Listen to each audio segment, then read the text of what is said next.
Nako, ito yata yung sunog. Gamit yung shortcut.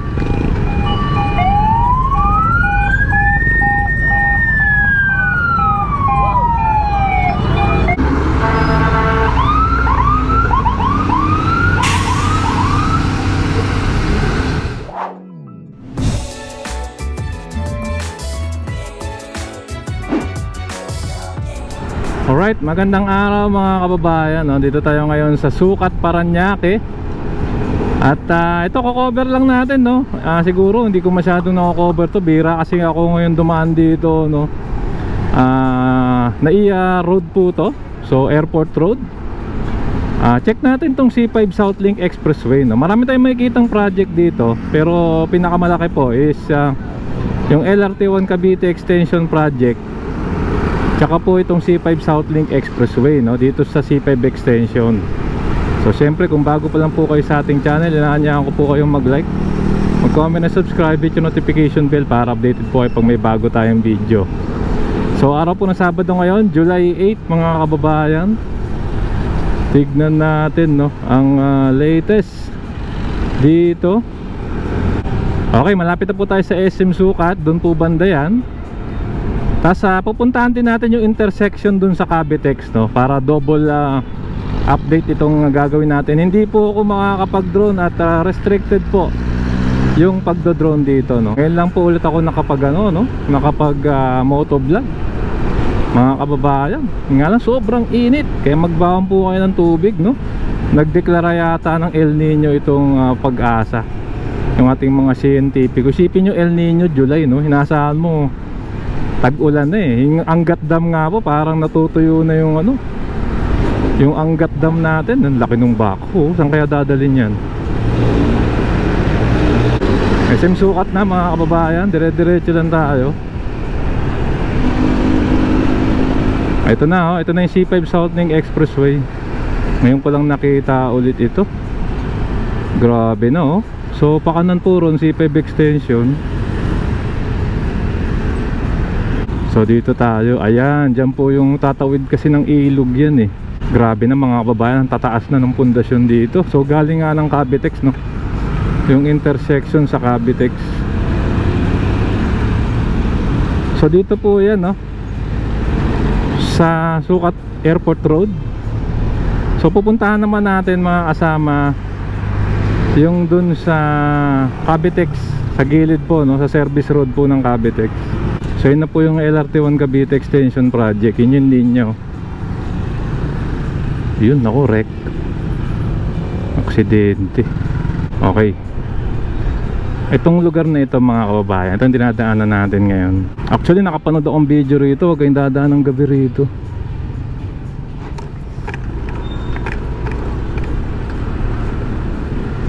Parang may mga nanghahabol. Parang may mga nang-hold up. Oh, Parañaque, baka naman. Baka masolusyonan eh, no? Oo. Tsaka ito, bilang motorista, dapat itong Parañaque, mag-invest sila sa liwanag nung mismong yung Sucat Airport Road, no? Kasi madilim po yan, lalo na sa gabi. Sipin nyo, malapit ka sa airport, tapos madilim. Oo, isa po ito sa mga kauna-unahang makikita ng hindi lang mga kababayan natin, pati foreigners eh.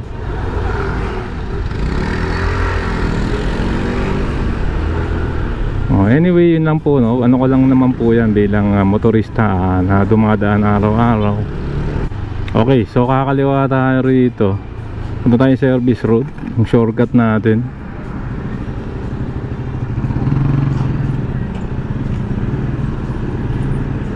Diretso tayo ron. Palabas po dyan Cavitex. So doon tayo dadaan sa service road. Okay, so ito yung labasan ng Cavitex. Dito na muli tayo sa ating shortcut. Ang aga-agang traffic.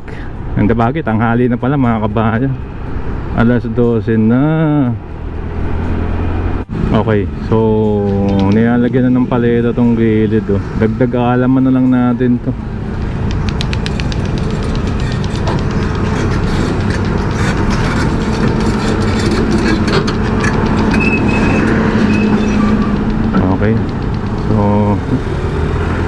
cover naman natin yung susunod mga kababayan, pabalik ng uwi natin. Dito tayo ulit dadaan.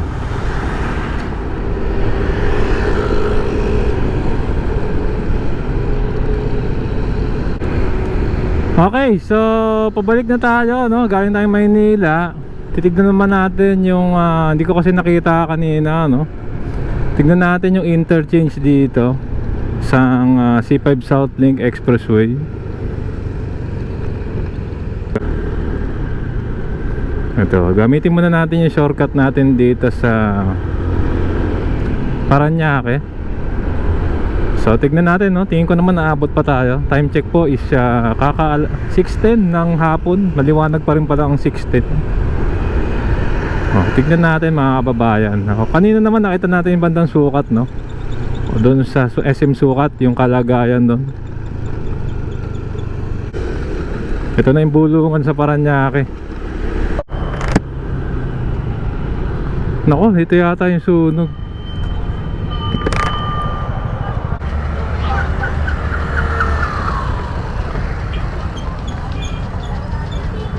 Nasa sunog?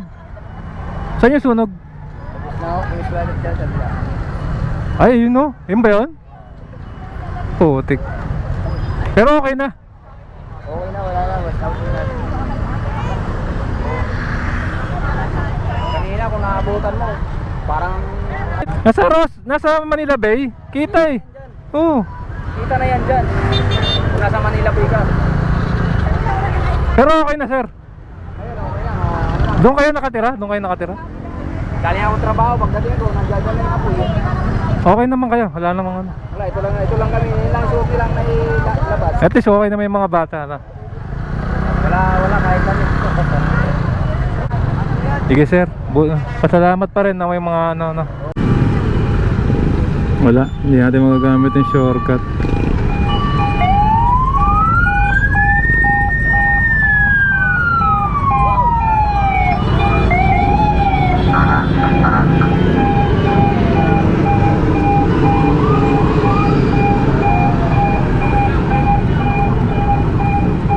Okay.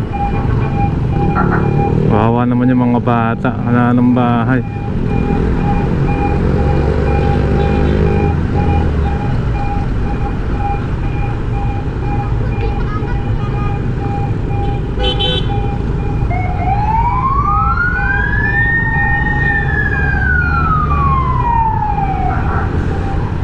Grabe oh, hanggang dito pala. Dito na yung medyo. Ano to July, Sabado ngayon. Pauwi na rin tayo. Ito yung shortcut natin, hindi natin nagamit. Mukhang dito nga yung ano. Ito pala yung kitang sunog kanina dun sa Quirino Grandstand. Oro Bombero. Mukhang naapula na naman eh.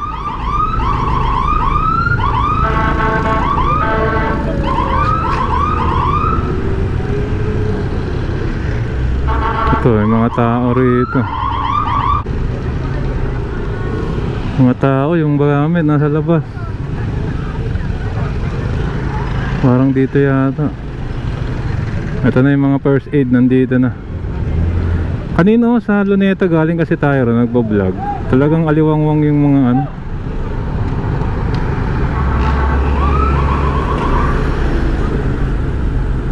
May mall pa rito.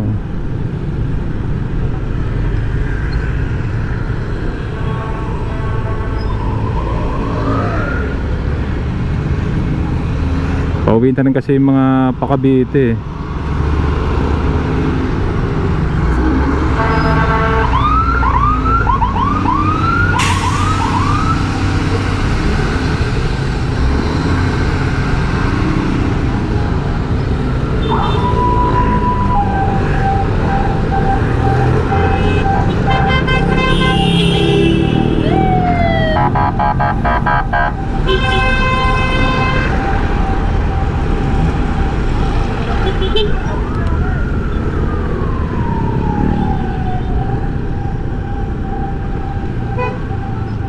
Ito pa naman yung SLEX TR4. Ay yung C5 Southlink Expressway nahabol natin. Meron pang sunog.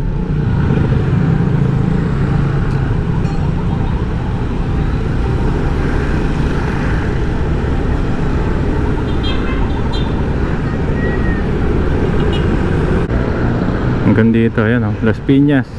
Ito na yung boundary. So wala tayong update, no? May sunog pala.